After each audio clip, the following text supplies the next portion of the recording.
Hey Kickstart, it's Ethan.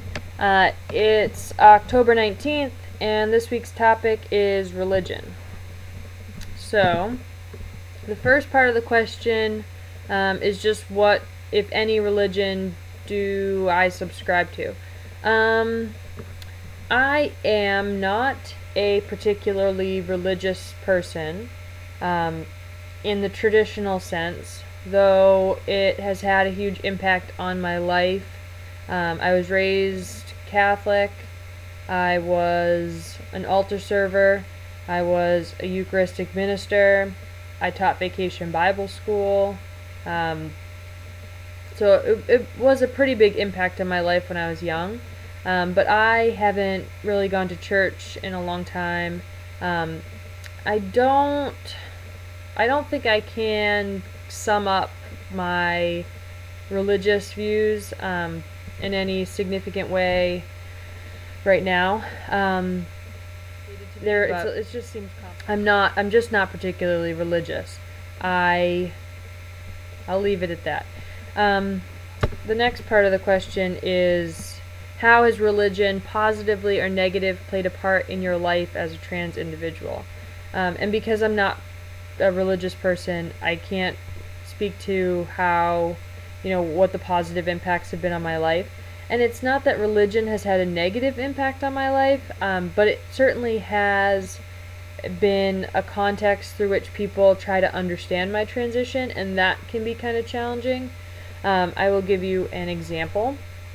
The common question that I get from people who are religious, particularly who are Christian, and this is not a criticism in any way, it just seems to be a common question, is that you come to this idea that God created everything and is infallible, and so I must be wrong about how I see myself because there are no mistakes. And I guess I don't have a theological response to that. It's not something that I subscribe to. It's not something I believe in, that there's this, I don't necessarily believe that that's the case.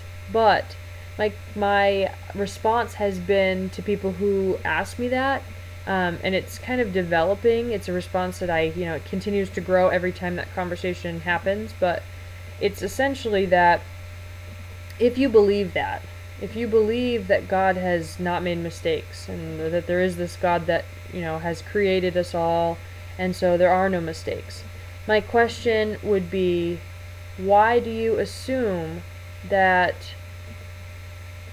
the physical is the immutable, the unchangeable piece? Why not assume instead that if there's a God that has created my life, then why not assume that what was intended was the struggle for self and the challenge to overcome the physical barriers?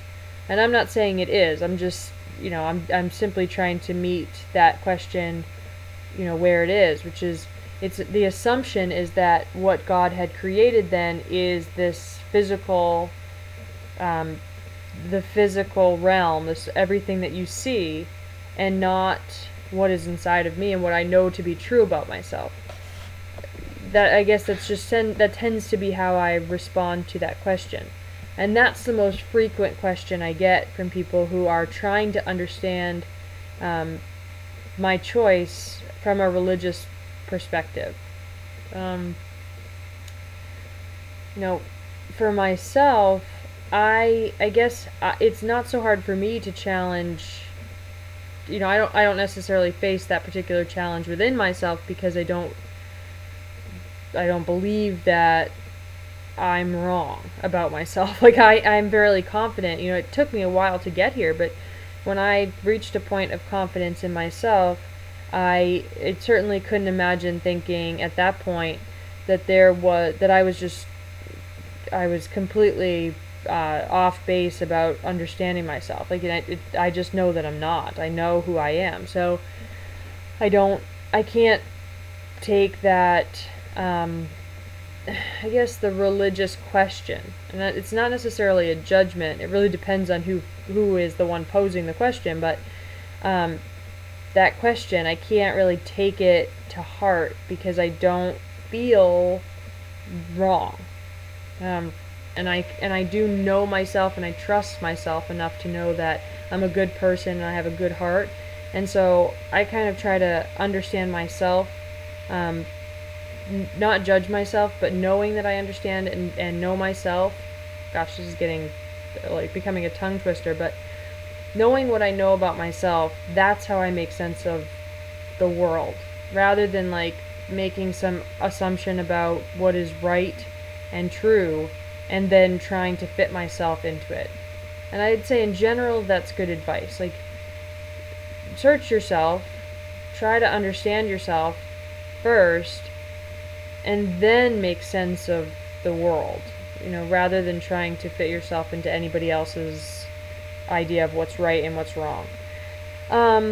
Let's see, the last question, positive religious experiences I've had.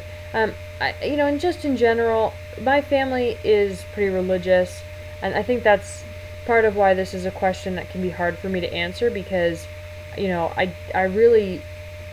don't want to offend people at all.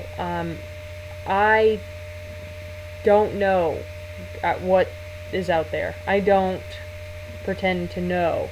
And that's kind of all that's all I really can say about religion. But the people in my life who are religious, I don't know that certainly hasn't been a negative thing about their personalities. My family, though they struggle through trying to understand and trying to make sense of something that they don't feel. For me, it's innate. For me, it's something that I feel, and so I can understand it. And for them, they're trying to make sense of it, but they don't feel it. So I understand why they might be more likely to question. Particularly those who are afraid that if I make the wrong decision, not so much that they're afraid for my soul or, some larger, I don't know if that's true, they certainly haven't said that, but I think they're more afraid that I will be hurt, mostly that I'll be sad, that I won't be leading a happy and fulfilling life. And so it's harder for them to just have the acceptance of my identity first and then make sense of things. For them, they're trying to, in some ways, they're trying to just protect me.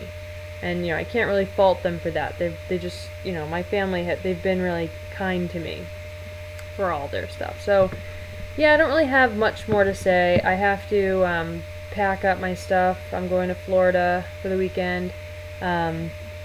I to figure out what I need to have with me to make sure I travel smoothly. It's only it's a non-stop flight, so it shouldn't be horrible. So I'll let you know. That's kind of it. So I hope you all have a good week, and I will see you in a bit. Bye.